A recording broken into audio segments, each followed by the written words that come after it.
welcome in everyone. Today we're going deep into the life and crimes of Paul John Knowles, the Casanova Killer. And wow, you guys send in some pretty fascinating stuff for us to dig into this time, including parts of his Wikipedia page. Looks like you want to go way beyond just the headlines on this one. Definitely, yeah. There's a lot more to this case than just how brutal his crimes were. I mean, Knowles's life had, it had so many contradictions and these unexpected turns that really make him someone you want to take a closer look at. Yeah, no kidding. Like, did you know that during his spree, Knowles was actually like willingly accompanied by one of his victims for a while? It's crazy. This is not your typical serial killer story, and it brings up all these questions about like how manipulation works, and how complex being a victim really is. That's it, exactly. We always try to put serial killers in these neat little boxes, categories, but Knowles he doesn't fit. He was like a chameleon, changing his methods, changing how he acted to charm people, get them to trust him. So to really get him, we got to start at the beginning. Okay. Knowles was born in Florida back in '46. And his childhood was, well, to put it lightly, it was rough. He was in and out of foster homes, which we know can really mess someone up. All that instability and trauma, it sticks with you. You're absolutely right. Now, a hard childhood doesn't give anyone a free pass to commit crimes, obviously. Right. But we have to consider how those early years can shape a person, their development, how they see themselves, even how they connect with others. It's not just nature versus nurture. It's more like how all these things work together to set someone on a certain path. Makes sense. And it seems like Knowles' first run-ins with the law were like little hints at the dark road he was headed down. At just 19, he ends up in prison. But then, and this is where it gets strange, he gets engaged to this woman, Angela Kovitz, while he's serving time at Rayford Prison. What was he thinking? It is wild, right? It shows how much Knowles needed to have power over others, even locked up. I mean, he had to control everything, and he'd use anyone, do anything to get it. But Kovitz, she felt like something was off, so she broke it off when he got out. She even said later that he had this creepy aura of fear around him. Talk about a red flag, right? Huge. Sadly, though, this breakup didn't stop Knowles from going down that dangerous path.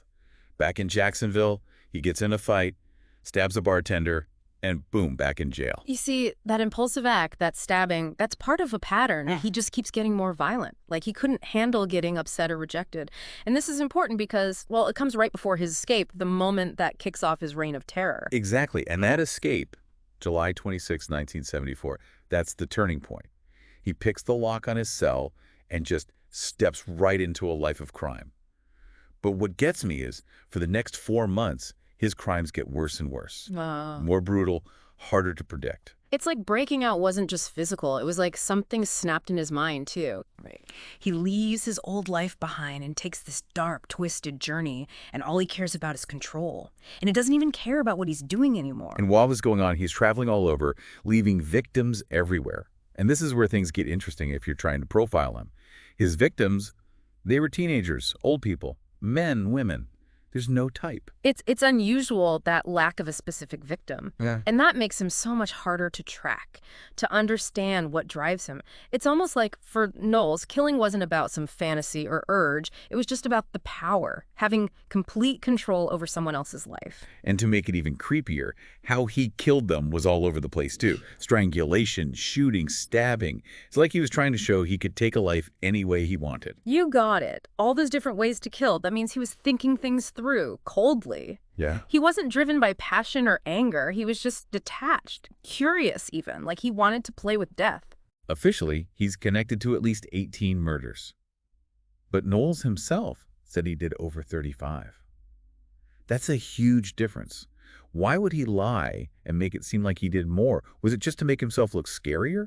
Or was there something more to it? That difference, yeah, it makes you wonder if he could even be trusted when he confessed, especially since he loved attention, wanted to be infamous. Maybe he was just trying to build up this myth around himself, even if it meant twisting the truth. And then there's this whole other thing that just blows my mind. The audio tapes Knowles sent to his lawyer, it's like he was making a record of himself becoming a monster. Why would he even do that? Record these confessions? See, this is where it gets deep, into the mind of a criminal. Some people, they confess to feel less guilty, right? Like they're asking for help without realizing it. But with Knowles, I think it was more about control. Hmm. about making sure people saw his story the way he wanted. He wasn't just a killer. He was directing his own sick movie. Man, that's a scary thought.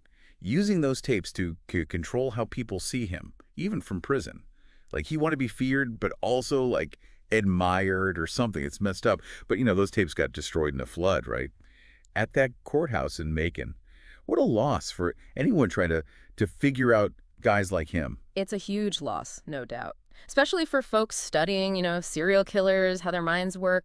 Those tapes could have given us so much insight. Like, what was he thinking? What made him snap?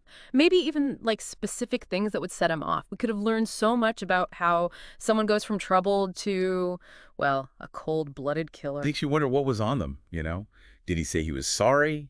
Did he try to justify it all? Or did he just, like, get off on the details? We'll never know. Yeah, it's like having the answer right there, but you can't read it. But even without Yeah. those tapes, we can still learn from what we do have. And there's this one part of the case that really gets me thinking. His connection with Sandy Fox, that British reporter who met him while he was on the run. Oh, right, yeah. That's a story that really messes with how we think about victims. Hmm. Here's this reporter. She knows the dangers, Right. but she hangs out with this killer anyway. Why would she do that? That's the million-dollar question. And there's no easy answer. Some people say she was drawn to the danger, like it was exciting for her. Yeah. Others think Knowles, he was just that good at charming people. She fell for it, same as so many others who ended up his victims. And don't forget, Fox wrote a whole book about it all. Some people thought she was just trying to, like, cash in on knowing Knowles. But whatever her reasons were, her story gives us this look into what he was like, how he could get people to do what he wanted. For sure. Her story shows just how complicated things get when people interact, especially when one person has all the power. It also shows how even someone who seems smart and aware can be tricked, especially by a guy as clever and charming as Knowles. It's like a reminder that we can never really know what's going on in someone else's head, and that sometimes the most dangerous people are the ones you'd never suspect. Fox wasn't the only woman who had this weird and unsettling encounter with Knowles either. There's also what happened with Barbara Maybe Abel. He kidnapped her in West Palm Beach, Florida. Right. That happened near the end of Knowles' crime spree. And it's way different from how things went with Fox. For Abel, it was pure terror.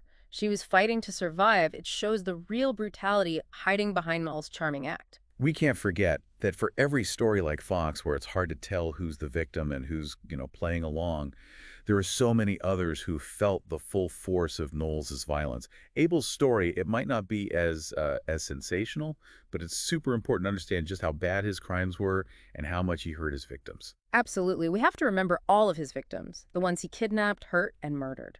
Their stories matter. We shouldn't let them get lost in all the hype around guys like Knowles. Abel even wrote her own book about what happened. It's amazing how strong she was. And it gives a voice to people who are often too afraid to speak up after something so traumatic. It also shows that you can survive even after going through hell. Her story is powerful, It shows that even when things are really bad, the human spirit can still win. And her willingness to share, to face her pain and tell her story, it gives hope to other survivors. So we've talked about how complicated Knowles' crimes were, his strange relationships with women like Fox and Abel, and even the mystery around how he died. But there's one more thing we have to look at. Those audio tapes he sent to his lawyer. Those tapes, they were like a key to understanding what was going on in Knowles' mind, his motives, his thoughts. But, as we said before, they were destroyed in that flood, and that's a gap in the story we might never be able to fill. It's like having the key to a door and then realizing the door's gone. It just shows that sometimes the most important evidence is stuff that could help us understand and get closure. It could just disappear. It's a massive loss for anyone trying to get inside the head of a serial killer. We could have had so much more information, more clues to figure out why he did what he did. And who knows, maybe that knowledge could have helped us stop other people from doing the same thing. It's frustrating to think about what those tapes might have revealed. Did he regret anything? Did he try to explain himself? Or did he just, enjoy talking about it all? We'll never know. Yeah, all we can do is try to put his story together with what we have. Bits and pieces of accounts, reports, and memories from people who knew him. And those memories aren't always reliable. It's like trying to put together a puzzle where half the pieces are missing. It's just incomplete. But even without those tapes, we can still learn something from Knowles' case. It's a warning, Don't ignore red flags. Be careful. And we need a justice system that actually works and holds people accountable. Yeah.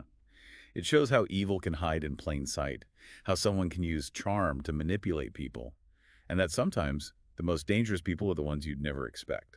Knowles' story, it shows just how dark and unpredictable the world can be. But it also shows how strong people can be, How brave people are when they stand up to evil. and how important it is to fight for justice for victims. And it shows how much we still need to learn about what makes criminals tick if we want to be able to spot them, stop them, and protect people. So as we wrap up this deep dive into the life and crimes of Paul John Knowles, the Casanova Killer, it's it's pretty obvious he wasn't your average serial killer. This wasn't just some brute force thing. He planned things out, manipulated people. It's what makes it so disturbing. What really gets me is how he broke all the rules. You know, the typical profile of a serial killer, he didn't fit. He could move through society, blend right in, and he used his charm to get what he wanted. That's even scarier, don't you think? Yeah, totally. It makes you think, like, how do you even protect yourself from someone like that?